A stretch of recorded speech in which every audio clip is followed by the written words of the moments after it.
بسم اللہ الرحمن الرحیم۔ آیت نمبر 107۔ والذی نتخذوا، یہاں پہ بھی منافقین کی بات ہو رہی ہے۔ الذین سے مراد یہاں پہ منافقین ہیں، آپ نوٹ کر لیں۔ جنہوں نے بنائی مسجدن، ایک مسجد، درارن، ضرر پہنچانے کے لیے یا نقصان پہنچانے کے لیے، اور کفرن، اور کفر کے لیے، و تفریقن، اور جدائی ڈالنے کے لیے، بین المؤمنین، درمیان ایمان والوں کے، یعنی نیکی کا اتنا بڑا کام اور نیت ان کی خراب، تو اس لیے نیکی کا بڑے سے بڑا کام بھی نیت کی خرابی کے سبب قبول نہیں ہے۔ وہ ارسادن، اور گھات لگانے کے لیے، لمن، اس شخص کے لیے جس نے حارب اللہ، جنگ کی اللہ سے، و رسولہ، اور اس کے رسول سے، من قبل، اس سے پہلے، ولا یحلفن، اور البتہ وہ ضرور قسمیں کھائیں گے، ان اردنا، نہیں ارادہ کیا تھا ہم نے، اللہ مگر، الحسنہ، بھلائی کا، کہ اپنے وہ اس فساد پھیلانے کو، مسجد جو انہوں نے غلط غرض سے بنائی تھی، تو اس کے لیے کہ ہمارا ارادہ درست ہے، وہ قسمیں کھائیں گے۔ واللہ یشہد، اور اللہ وہ گواہی دیتا ہے، انہم، بے شک وہ، لکاذبون، البتہ جھوٹے ہیں۔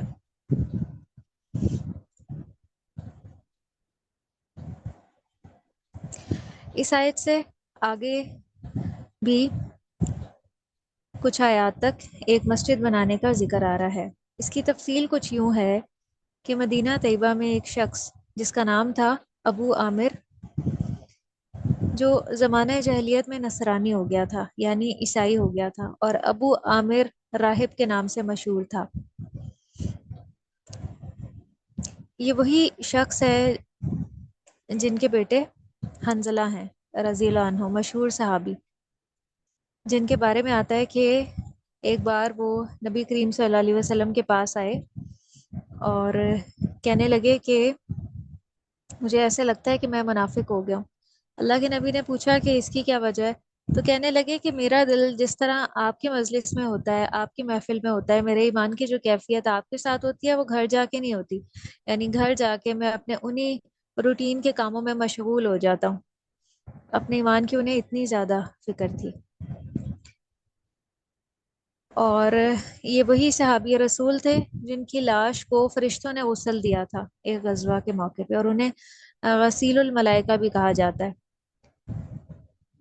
یعنی ملائکہ نے جن کو غسل دیا، ان کو اس کا شرف بھی حاصل ہے۔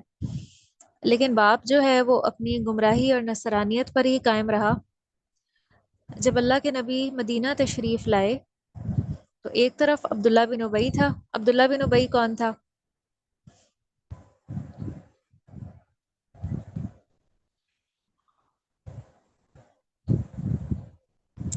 جی، عبداللہ بن ابی کون تھا؟ نام سنا ہوا ہے آپ نے؟ منافقین کا سردار تھا۔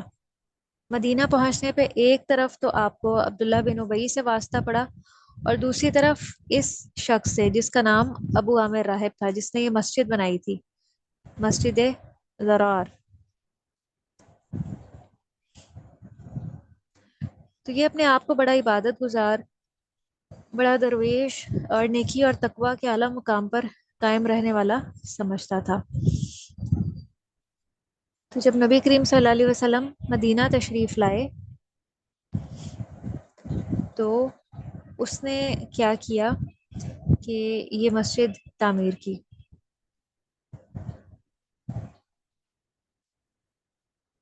اور اس سے پہلے جتنی بھی غزوات تھیں، غزوہ حنین تک، یہ مسلمانوں کے دشمنوں کے ساتھ ملا رہا، اس نے ان کی طرف سے جنگوں میں شرکت کی۔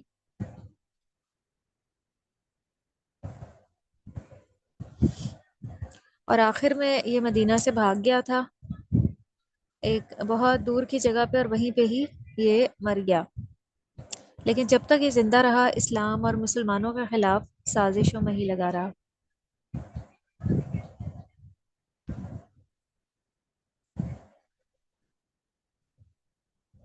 تو اسی کے بارے میں یہ آیات ہیں، آیت نمبر 107 سے۔ مسلمان جب مدینہ میں آئے تھے تو اللہ کے نبی نے وہاں پہ ایک مسجد تعمیر کی تھی جس کا نام قبا تھا۔ جہاں پہ ہجرت کی ابتدا میں نبی کریم صلی اللہ علیہ وسلم نے قیام بھی فرمایا تھا، اور اسی مسجد کے قریب ان منافقین نے مسجد زرار بنائی تھی، جس کا مقصد تھا مسلمانوں کو فریب دینا، دھوکہ دینا۔ اور یہ آپ صلی اللہ علیہ وسلم کے پاس آئے اور کہنے لگے کہ آپ ہماری مسجد میں ایک نماز پڑھ لیں تاکہ مسلمانوں کے لیے ایک جواز ہو جائے اور وہ بھی اس مسجد میں نماز پڑھ سکیں۔ یعنی ایک طرح سے وہ آپ کے پاس افتتاح کروانے کے لیے آئے تھے اپنی اس مسجد زرار کا، تاکہ سب مسلمان مطمئن ہو جائیں اس مسجد پہ کہ یہ بھی ایک مسجد ہے، جس طرح مسجد قباء ہے اسی طرح کی یہ ایک مسجد زرار ہے۔ اور ان کا ایک گروہ آیا اللہ کے نبی کے پاس اور کہنے لگا کہ جو قباء کی موجودہ مسجد ہے نا، یہ بہت سے لوگوں سے دور ہے، اور کچھ لوگ بیمار ہوتے ہیں اور ان کے لیے چل کر آنا مشکل ہوتا ہے، اور قباء کی مسجد اتنی وسیع بھی نہیں ہے کہ پوری بستی کے لوگ اس میں سما سکیں، اس لیے ہم نے ایک دوسری مسجد اس کام کے لیے بنائی ہے تاکہ ضعیف مسلمانوں کو فائدہ پہنچے، تو اب آپ آ کر وہاں پہ ایک نماز پڑھ لیں تاکہ اس میں برکت ہو جائے۔ تو اللہ کے نبی اس وقت غزوہ تبوک کی تیاری میں مصروف تھے، وہی غزوہ جس کا یہاں پہ بھی ذکر ہے پہلے کی آیات میں، اور آپ نے یہ وعدہ کر لیا کہ اس وقت تو ہمیں سفر پہ جانا ہے، واپسی پہ ہم نماز پڑھ لیں گے۔ لیکن غزوہ تبوک سے واپسی کے وقت جب آپ مدینہ کے قریب ایک مقام پر تھے تو آپ پہ آیات نازل ہوئیں جن میں ان منافقین کی ساری سازشیں اللہ سبحانہ و تعالیٰ نے کھول دی۔ تو اللہ کے نبی نے فوراً صحابہ کرام کو حکم دیا کہ ابھی جا کر اس مسجد کو ڈھا دو، اس میں آگ لگا دو۔ یہ سب حضرات اسی وقت گئے اور حکم کی تعمیل کر کے اس مسجد کو ڈھا کر زمین برابر کر دی گئی۔ اور کہا جاتا ہے، دیکھیں نیتیں اتنی میٹر کرتی ہیں کہ جو کام اچھی نیت سے کیا جائے نا اس میں بہت خیر و برکت ہوتی ہے، اور جو کام نیت اور ارادہ درست نہ ہو تو اس میں خیر و برکت بھی نہیں ہوتی۔ کہا جاتا ہے کہ اس زمین پر اس کے بعد نہ کبھی کچھ اگا، کوئی اناج وغیرہ، اور وہ زمین ویران اور بالکل اجاڑ ہی رہی، وہاں کوئی تعمیر نہیں ہوئی۔ تو اب اس پس منظر کو سامنے رکھ کر ان آیات کو سمجھتے ہیں کہ اصل میں ابو عامر راہب کون تھا، اور یہ کوئی عام شخص نہیں تھا لوگوں کی نظر میں، اس کی بہت ایک ویلیو تھی۔ آپ کو پتہ ہے کہ راہب قسم کے لوگ کیسے ہوتے ہیں، جن کے ساتھ دینداری کا ٹائٹل لگا ہوا ہوتا ہے، آپ کہہ لیں کہ لوگوں کے روحانی رہنما۔ لوگوں میں اس کا ایک بڑا مقام، اس کی ایک بڑی ویلیو تھی، اس کے باوجود اس کا طرز عمل کیا تھا۔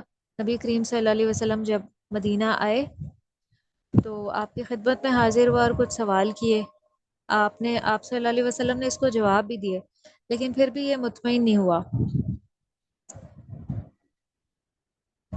تو جس نے نہیں ماننا ہوتا نا حق کو، روز روشن کی طرح بھی آیات اس کے سامنے واضح ہو کے آ جائے نا تو وہ اس کو نہیں مانتا۔ اور کچھ لوگ اتنے سلیم الفطرت ہوتے ہیں، سلیم الفطرت سے مراد ہے بالکل صحیح سالم فطرت رکھنے والے، جیسے اللہ کے نبی حضرت ابراہیم علیہ السلام تھے، کہ جیسے ہی حق سامنے آتا ہے وہ اس کو قبول کرنے میں، ایکسیپٹ کرنے میں لمحے بھر کی بھی تاخیر نہیں کرتے، فوراً اس کو ایکسیپٹ کر لیتے ہیں اور اپنی عملی زندگی کو اس کے مطابق ڈھال لیتے ہیں، ویسے بن جاتے ہیں۔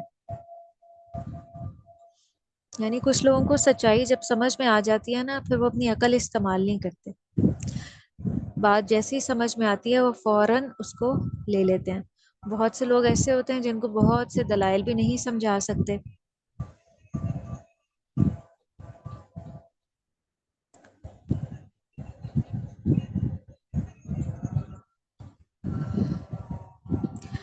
اچھا، تو اس نے ابو عامر راہب نے اپنے اوپر ایک دینداری کا خول چڑھایا ہوا تھا، اسی لیے لوگ اس کی باتوں میں آ جاتے تھے، کیونکہ یہ لوگوں میں بہت نیک مشہور تھا۔ تو لوگ یہ سمجھتے تھے کہ اچھا اگر یہ نبی صلی اللہ علیہ وسلم کی مخالفت کر رہا ہے نا تو اس کے پیچھے ضرور کوئی نہ کوئی وجہ ہوگی۔ اب یہاں والذین اتخذوا، الذین جمع کا صیغہ استعمال ہوا ہے، اس کا مطلب ہے ابو عامر راہب کے علاوہ بھی کچھ لوگ اس سازش میں شامل تھے، اور کہا جاتا ہے 12 کے قریب منافقین تھے جو اس مسجد کو بنانے میں جن کا ہاتھ تھا، جنہوں نے یہ مسجد بنائی تھی، اور یہ کیسی ضرر یا نقصان دینے والی تھی، اس کے نام سے ہی دیکھیں ظاہر ہے۔ زرار، زواد ارارا، مسجد زرار، زرار کا معنی ہوتا ہے نقصان دینا، ضرر اس نقصان کو کہا جاتا ہے جس میں اس کے کرنے والے کا اپنا تو فائدہ ہو لیکن دوسروں کو نقصان پہنچے، دوسروں کا نقصان ہو جائے۔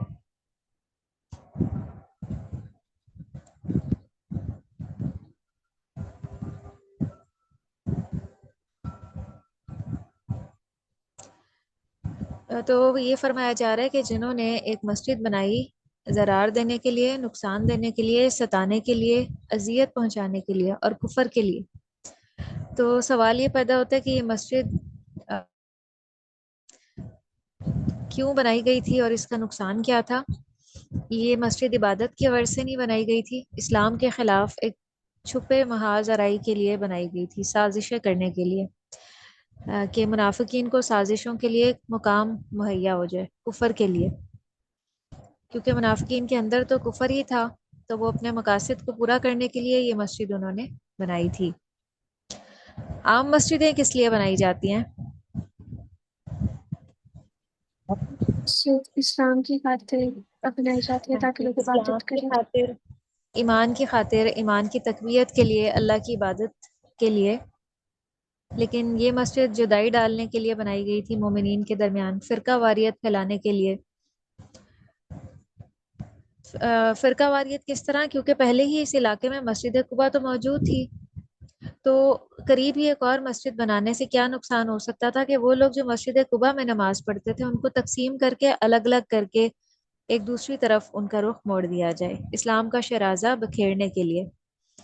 اور مقصد کیا تھا کہ عبادت کے علاوہ مسلمانوں کو متحد اور اکٹھا ہونے سے بھی روکا جائے، کہ دن میں 5 بار صحابہ کرام ایک مخصوص جگہ پہ جمع ہو رہے ہیں، لیکن اگر ایک اور مسجد انہوں نے بنائی اس نیت سے تو مسلمانوں کی وحدت اور یکجہتی، یونٹی کو متاثر کرنے کے لیے، تاکہ مسلمان آپس میں بٹ جائیں، تفرقہ ہو جائے، مسلمانوں کی جو وحدت ہے وہ کمزور ہو جائے، ان کے اندر وسوسے پیدا ہوں۔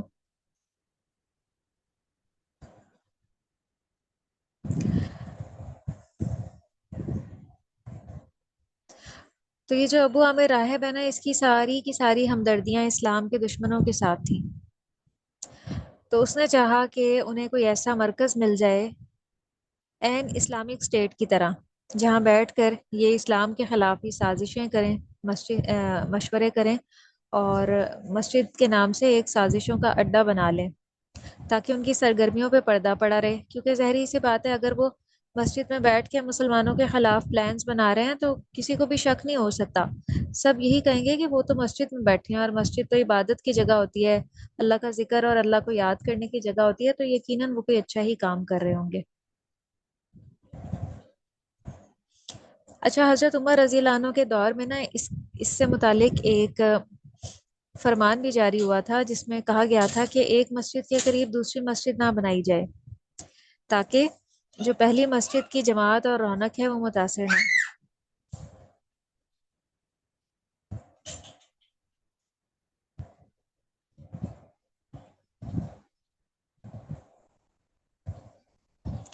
لیکن قرآن نے ان کے مقاصد کو کھول دیا۔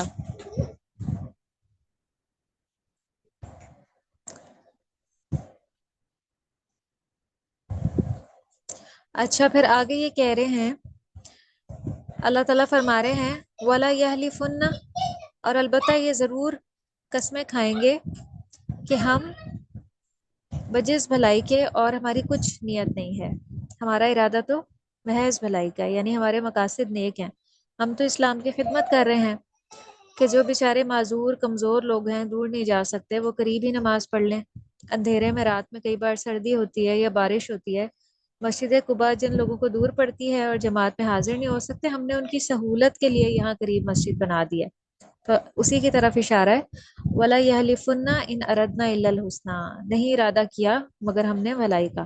ایسی ہی باتیں کچھ لوگ روزے قیامت بھی کریں گے۔ اب دیکھیں سراسر جھوٹ ہے، دل میں ارادہ کچھ اور ہے، نیت فساد کرنے کی ہے، لیکن اس کو کتنا خوبصورت لبادہ اس پہ اوڑے ہیں، کتنے اچھے طریقے سے اس کو جسٹیفائی کر رہے ہیں تاکہ کسی کو شک نہ ہو۔ اور ہم میں سے میجورٹی لوگ بھی اس طرح کا کام کرتے ہیں۔ دل میں نیت درست نہیں ہوتی، نیت فساد کرنے کی ہوتی ہے، لوگوں کو آپس میں لڑانے کی ہوتی ہے، نقصان پہنچانے کی ہوتی ہے، ان کے دلوں کو دور کرنے کی ہوتی ہے، لیکن اس کو نام بڑا خوبصورت دے دیتے ہیں بھلائی کا، کہ ہم تو بڑے خیر خواہ ہیں۔ واللہ، اور اللہ کو ایسے لوگ بالکل پسند نہیں ہیں جن کے دلوں میں فساد ہو، دلوں میں جھوٹ ہو، دلوں میں کینہ ہو، دلوں میں ضرر نقصان پہنچانے کی نیت ہو، اور وہ اپنی زبان سے کہیں کہ ہم تو بھلائی چاہتے ہیں۔ واللہ یشہد انہم لکاذبون، اللہ فرما رہے ہیں یقیناً یہ لوگ بالکل جھوٹے ہیں، ایسے کوئی ان کے مقاصد ان کے پیش نظر ہیں ہی نہیں۔ تو اصل جو چیز کاؤنٹ کرتی ہے یا میٹر کرتی ہے نا، وہ دل کی نیت اور ارادہ ہے۔ دل میں جو نیت ہوتی ہے نا، وہی کاؤنٹ ہوتی ہے، بے شک کوئی بڑے سے بڑا عمل ہی کیوں نہ کر رہا ہو۔ اب انہوں نے بنائی تو مسجد تھی، لیکن نیت چونکہ درست نہیں تھی تو وہ مسجد ان کو 1% بھی فائدہ نہیں دے کر گئی۔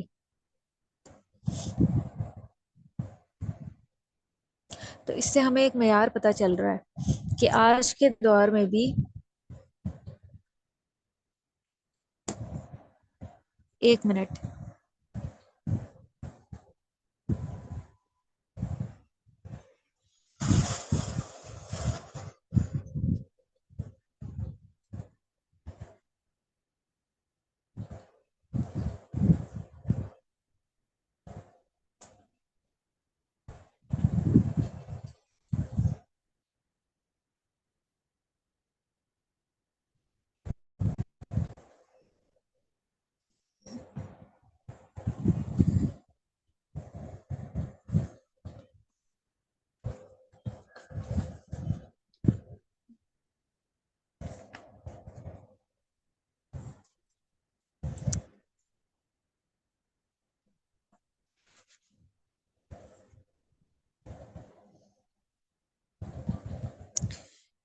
یہاں سے ہمیں ایک معیار پتہ چل رہا ہے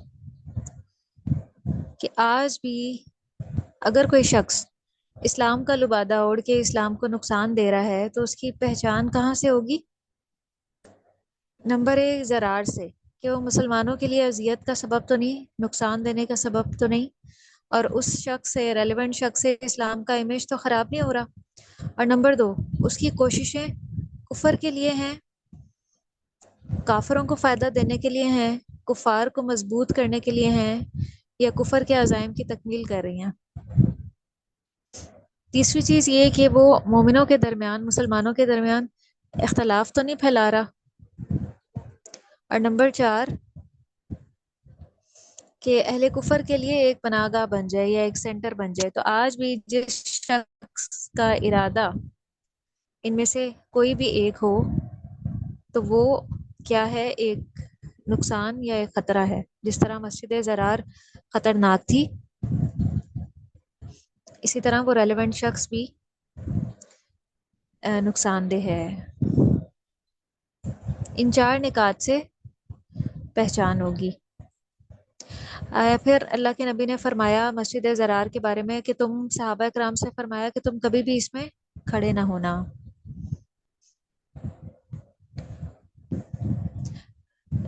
غزوہ تبوک سے واپسی پہ آپ نے صحابہ کرام سے یہ فرمایا تھا، اور پھر اس کو باقاعدہ گرا دیا گیا۔ تو اس سے علماء کرام یہ استدلال کرتے ہیں کہ جو مسجد اللہ کی عبادت کی بجائے مسلمانوں کے درمیان تفریق پیدا کرنے کی غرض سے بنائی گئی ہو، وہ مسجد زرار کے مشابہ ہی ہے، اور ایسی مساجد کو انکریج نہیں کرنا چاہیے، انہیں سپورٹ نہیں کرنا چاہیے، ان کے لیے فنڈنگ نہیں کرنی چاہیے، مدد نہیں دینی چاہیے۔ اور آج بہت افسوسناک حد تک ہم مسلمانوں کے اندر مساجد کے ذریعے سے فرقہ واریت پھیل رہی ہے۔ یعنی مسجد تو اس لیے بنائی جاتی ہے تاکہ ایمان کی پرورش ہو، لیکن مسجدوں سے ہی ایک دوسری چیز سامنے آ گئی، فرقہ واریت۔